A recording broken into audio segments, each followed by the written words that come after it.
அன்பிற்கும் மரியாதைக்கும் உரிய சீசா படத்தினை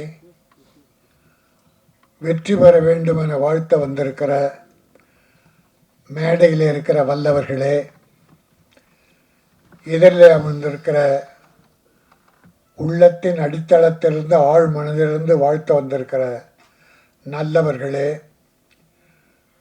உங்கள் அத்தனை பேருக்கும் என்னுடைய நன்றி கலந்த வாழ்த்தனையும் வணக்கத்தையும் தெரிவித்துக் கொள்கிறேன். டைரக்டர் குணா அவர்கள் நேற்று இரவு என்னை சந்தித்து அழைத்தார்கள். நான் வேறொரு வேலையாக இருந்து வர முடியாத சூழ்நிலை. நான் எவ்வளோ சொன்னேன், நான் எர்ணாவூர் பக்கம் இருக்கேன், அங்கேருந்து வர்றதுக்கு கேட்டேன். இல்லை, எப்படியாவது வந்து ஆகணும்னாங்க. அன்பு கட்டளை இயக்குனுடைய அந்த அன்பு கட்டளை ஏற்று சின்ன படம் பெரிய படமாக வேண்டும், நம்முடைய நல்ல உள்ளத்தாலே அதை வாழ்த்த வேண்டும். வைப்ரேஷன் வேறு ஒன்றும் இல்லை, நல்லவங்கெல்லாம் சேர்ந்து ஆழ் மனதிலிருந்து வாழ்த்துதல், இறைவனை வேண்டுதல், அது வெற்றிக்கு அறிகுறியாகும். அது அப்புறம் டைரக்டருடைய திறமை, ப்ரொடியூசருடைய அதிர்ஷ்டம். இதில் என்னென்னா, ப்ரொடியூசர் ஒரு மருத்துவர். அந்த மருத்துவர் வேலையை பார்க்காம கதை எழுதுறது, கவிதை எழுதுறது, அதையும் சேர்த்து பார்த்துருக்கார். அப்போது ஒரு பேஷண்ட்டு போகிறார். போகும்போது நல்ல மாதிரியாக பேசி பழகி, அப்போது டாக்டருடைய குணம் தெரியுது.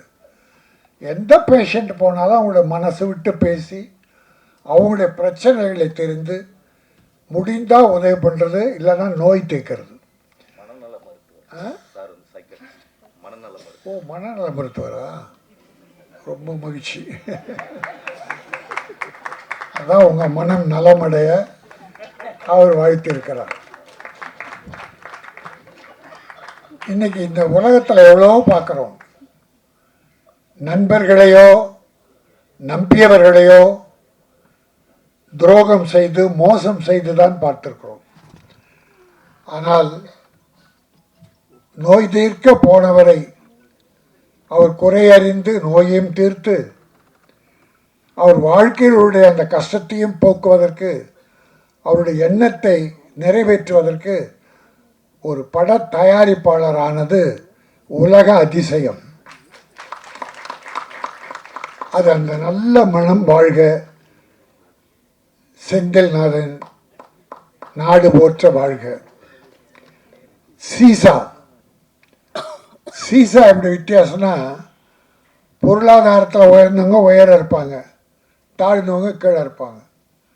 வெயிட் அதிகமாக இருக்கவன் கீழே இருப்பான், வெயிட்டு குறைவாக இருக்கவன் மேலே இருப்பாங்க.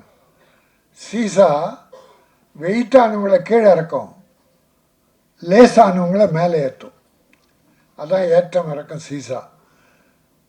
உங்களுக்கு தஞ்சாவூர் பொம்மையை பற்றி தெரியும். தஞ்சாவூர் பொம்மை எப்படி போட்டாலும் கீழே கவுத்து போட்டாலும் நிமிந்துடும். நம்ம கவுத்து போட்டோன்னு வச்சுங்க, அது வழக்கம் வந்து நின்றுடும். அதுதான் வாழ்க்கை. அது வாழ்க்கையின் பெரிய தத்துவத்தை சொல்கிறது. நீ யார் உனக்கு துரோகம் செய்து உன்னை கவிழ்த்தாலும் நீ உன் திறமையால் நிமிர்ந்த நெல். நம்ம தான் நம்மளை காப்பாற்றிக்கணும். அடுத்தவங்க காப்பாற்றவன்றது செந்தில்நாதன், டாக்டர் செந்தில்நாதன் மாதிரி எல்லாரும் வர முடியாது. கூட இருந்தே குழி பறிக்கிறோம் எவ்வளோ பேர் இருக்காங்க. ஆக டாக்டர் செந்தில்நாதன் ஒரு தெய்வ பிறவியாக நம்முடைய குணாவுக்கு கிடைச்சிருக்காரு. உங்களுக்கு நம்ம நாட்டில் சொல்லுவாங்க, இந்தியாவில் தான் சொல்லுவாங்க, சில உதாரணங்கள்லாம் இந்தியாவில் பிரமாதமாக கண்டுபிடிப்பாங்க. இந்த நண்டு கதை சொல்லுவாங்க.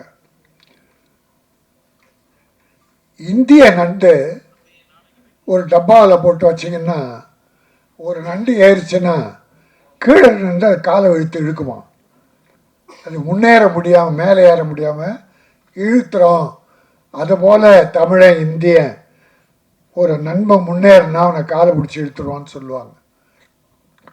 அதெல்லாம் போய் அது இந்தியானா உருவாக்குது. அது ஒரு கேவலமான புத்தி இந்தியனுக்கு உண்டு.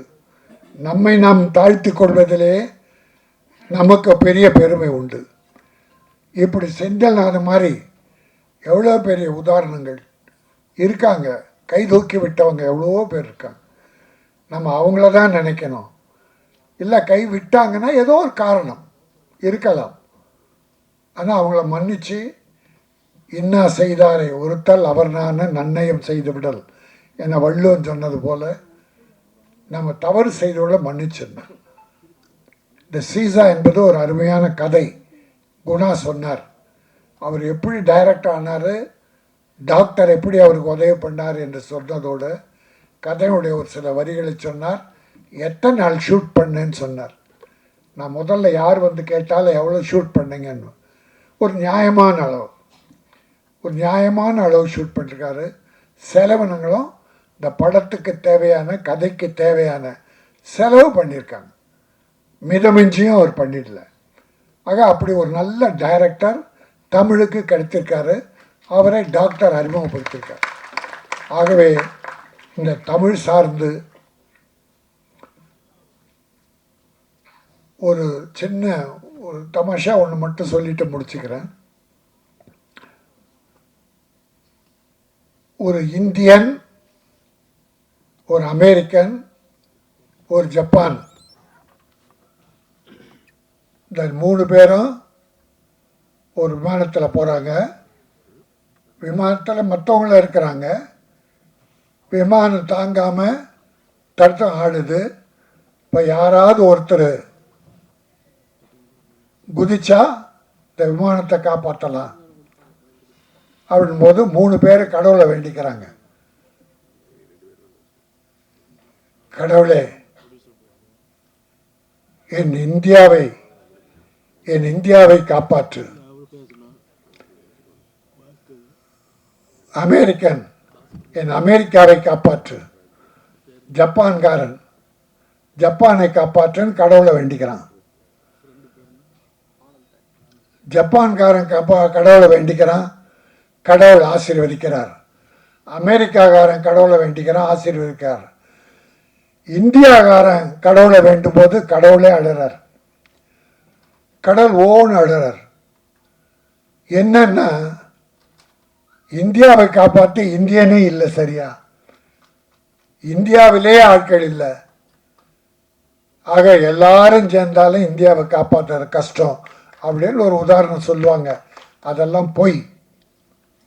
அப்படிப்பட்ட உதாரணங்களை சூது மனம் படைத்தவர்கள், குறைபாடு மனம் படைத்தவர்கள் தான் சொல்லுவாங்க.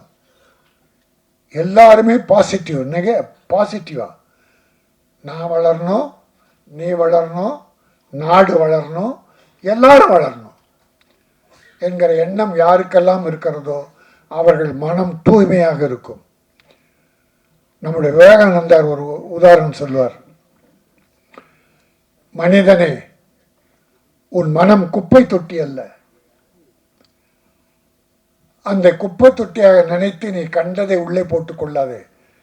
பொய், அழுக்காறு, துரோகம், பிறரை பிறரை அழிக்க வேண்டும் என்ற எண்ணம் போன்ற குப்பைகளை உன் மனதில் போட்டுக் கொள்ளாதே. மனம் ஒரு தங்க பீரோ. அந்த பீரோவில் என்ன வைப்போம்? தொடப்பக்கட்டை, செருப்பு, இதெல்லாம் யாருன்னா ஒரு பீரோவில் வைப்பாங்களா?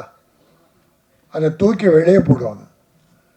ஆனால் உன் மனம் ஒரு தங்க பீரோ. அது நல்லவைகளை வை, பிறர் வாழ வேண்டும் என்கிற வள்ளல் தன்மையை வை.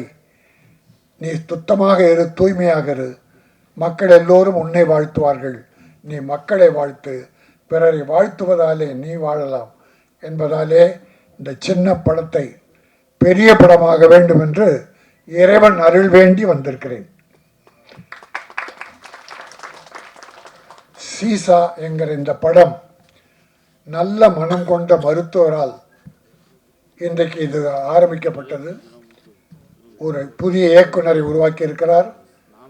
இயக்குனரும் வாழ வேண்டும், தயாரிப்பாளர் வாழ வேண்டும். தயாரிப்பாளர் திரும்பி பணம் வந்தால் அடுத்து படம் எடுப்பார். தொழிலாளர்கள் வாழ்வார்கள், தொழில்நுட்ப கலைஞர்கள் வருவார்கள், கலைஞர்கள் வருவார்கள். ஆகவே இந்த சீசா முதலீடு செய்த நமது மருத்துவர் ஐயா வாழ்க, வெற்றி பெறுக, இயக்குனர் வாழ்க, தொழில்நுட்ப கலைஞர்கள் அத்தனை பேரும் வாழ்க. நன்றி, வணக்கம்.